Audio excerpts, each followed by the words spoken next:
अस्सलाम वालेकुम स्टूडेंट्स। आज के इस लेक्चर में हम स्टीरिलाइजेशन प्रोसेस के बारे में डिस्कस करेंगे। स्टीरिलाइजेशन एक ऐसा प्रोसेस है जिसमें किसी भी चीज़ को, मीडियम को या सरफेस को मुकम्मल तौर पर हर किस्म की लाइफ से पाक किया जाता है। अब हर किस्म की लाइफ से मुराद ये है कि अगर हम देखें तो दुनिया में एक ऐसी मखलूक मौजूद है जिसको हम आम आंख से नहीं देख सकते। अब ऐसे जानदार जिसको हम आम आंख से नहीं देख सकते, हम उनको माइक्रो ऑर्गेनिजम्स कहते हैं। इन जानदारों को हम माइक्रो ऑर्गेनिजम्स कहते हैं। अब ये माइक्रो ऑर्गेनिजम्स कौन से हो सकते हैं? मिसाल के तौर पर बैक्टीरिया है, इसी तरह वायरसेस हैं। ये माइक्रो ऑर्गेनिज्म जो है, हमें किसी भी चीज को इनसे पाक करना है।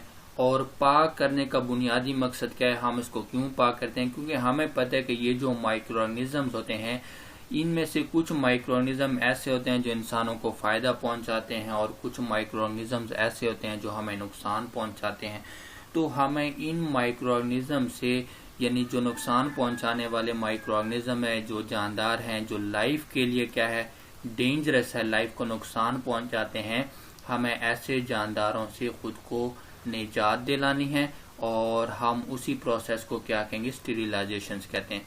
इसके अलावा अगर हमने लैब में कोई मीडिया, कोई कल्चर मीडिया हम प्रिपेयर करवाते हैं, इसी तरह अगर हम ऑपरेशन की बात करें, सर्जरी के जो इंस्ट्रूमेंट्स वगैरह, औजार वगैरह होते हैं, हम उसको जरासीम से पाक करवाते हैं, तो वो पूरे का पूरा प्रोसेस स्टीरिलाइजेशन कहलाता है।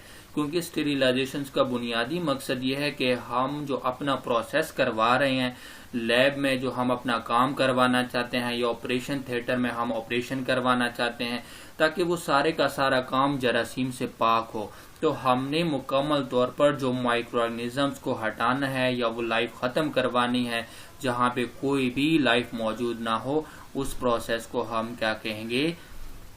स्टीरिलाइजेशन प्रोसेस कहेंगे। तो स्टीरिलाइजेशन का मतलब है जरासीम से पाक करना।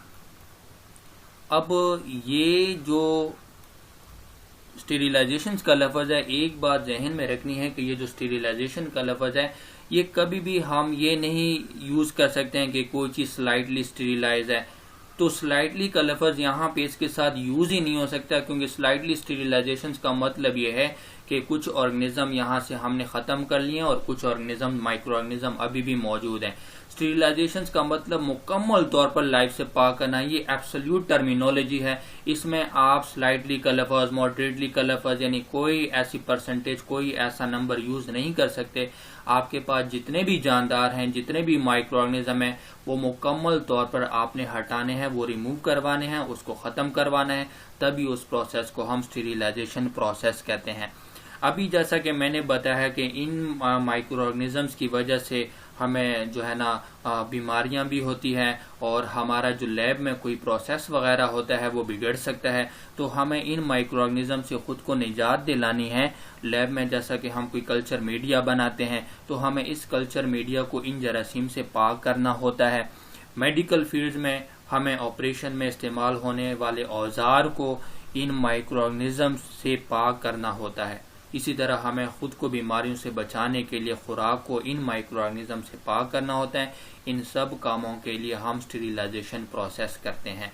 यानी फूड है, फूड में हमें पता है बहुत से माइक्रो ऑर्गेनिज्म पाए जाते हैं। ये माइक्रो ऑर्गेनिज्म इस फूड को खराब करते हैं, स्पॉइलेज करते हैं, इसको खराब करते हैं, और खराब करने की वजह से इसका फ्लेवर भी चेंज हो जाता है, और इसमें जो फूड कंटेंट है वो भी चेंज हो जाते हैं, जो कि हमारे लिए नुकसानदेह हैं। और हम नहीं चाहते हैं कि हम अपनी खुराक का ज्यादातर हिस्सा ऐसे ज़ाया कर दें। तो हम ऐसा करते हैं कि हम इस फूड को सेफ रखें, और इस फूड को सेफ करने के लिए हमें कुछ स्टीरिलाइजेशन प्रोसेस अख्तियार करने पड़ते हैं।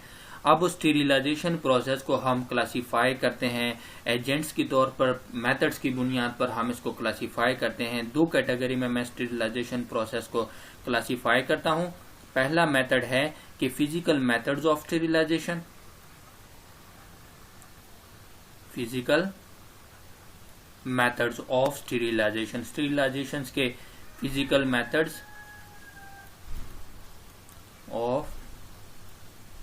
स्टीरिलाइजेशन। और दूसरा मेथड क्या है? Chemical method of sterilization. Physical methods में हम देखते हैं कि हम फिजिकल एजेंट्स इस्तेमाल करते हैं, इसको अभी हम डिटेल में डिस्कस करेंगे। इसमें हम फिजिकल एजेंट्स यूज करते हैं, और केमिकल मेथड्स ऑफ स्टीरिलाइजेशन में हम केमिकल एजेंट को इस्तेमाल करते हैं, कोई केमिकल वगैरह यूज करते हैं जिसको पाक करवाते हैं। अब जो फिजिकल एजेंट्स है, अगर हम फिजिकल एजेंट्स को आगे डिटेल में पढ़ना चाहते हैं तो फिजिकल एजेंट्स को भी आगे हम क्लासिफाई करते हैं। इसमें भी कैटेगरी आती है कि कौन से एजेंट्स हैं जिसकी वजह से हम किसी भी सब्सटेंस को, किसी भी मीडियम को, किसी भी चीज़ को हम मुकम्मल तौर पर लाइफ फ्री कर सकते हैं। तो इसके लिए भी अगर हम देखें तो फिजिकल मेथड्स ऑफ, जो फिजिकल मेथड्स हैं, इसकी अगर मैं क्लासिफिकेशन लिख दूं तो जो फर्स्ट क्लासिफिकेशन है उसमें हमारे पास है सनलाइट, यानी सनलाइट एक फिजिकल मेथड है, इसके जरिए भी हम चीज़ों को जरासीम से पाक कर सकते हैं। इसी तरह सेकंड की अगर हम बात करें तो हीट है, और अगर थर्ड की हम बात करें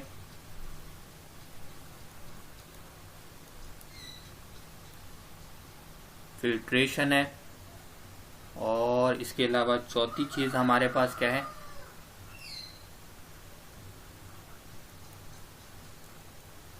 रेडिएशन है, और पांचवी कैटेगरी हमारे पास है वो साउंड वेव्स हैं, जिसको हम सोनिक वेव्स भी कह सकते हैं। साउंड वेव्स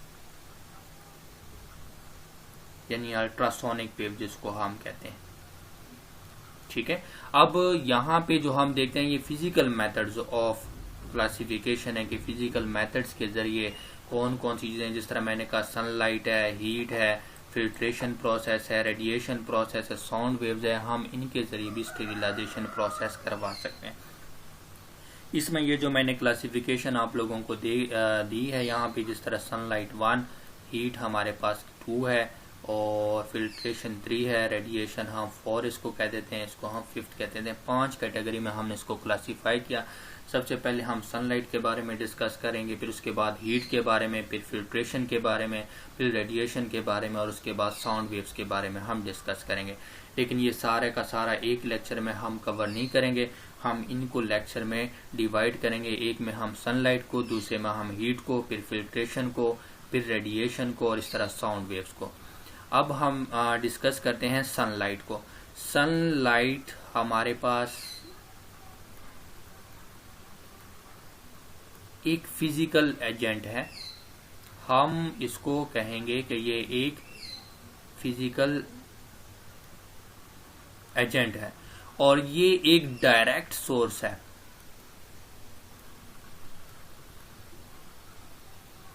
या डायरेक्ट मेथड है,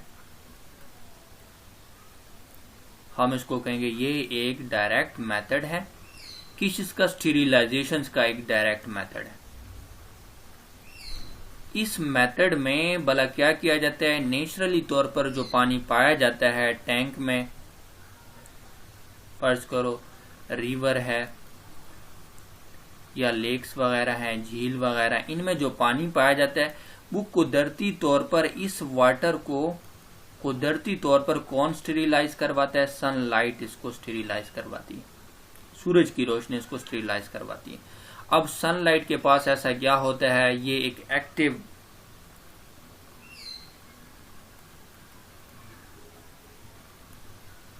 जर्मिसाइडल इफेक्ट रखता है, यानी ये एक एक्टिव जर्मिसाइडल इफेक्ट रखता है। यानी ये डायरेक्ट सूरज की रोशनी, जब यही सूरज की रोशनी पानी पर पड़ती है, यही रोशनी, तो इसमें जितने भी बैक्टीरिया वगैरह हैं जो वेजिटेटिव फॉर्म में होते हैं, मोस्टली जो वेजिटेटिव फॉर्म में होते हैं, उनको ये किल करवाता है, उनसे हमें निजात दिलाता है ये। अब ये करता कैसे है? इसमें भला क्या होता है? सनलाइट में, सूरज की रोशनी में यूवी रेज होती हैं और हीट रेज हैं। ये यूवी रेज और हीट रेज ही हैं। जब ये दोनों रेज पानी पर पड़ती हैं, वाटर पर, तो ये बैक्टीरिया इस एनर्जी को, इन रेडिएशन को बर्दाश्त नहीं कर पाते जो कि वेजिटेटिव फॉर्म में है, और ये बैक्टीरिया फौरन मर जाते हैं।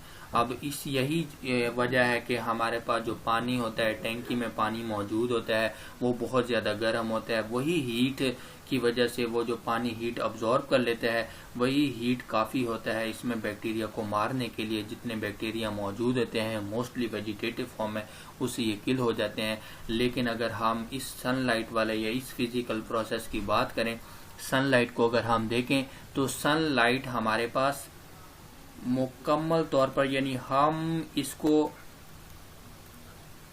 ये कहेंगे कि ये पानी को फुल्ली तौर पर, यानी मुकम्मल तौर पर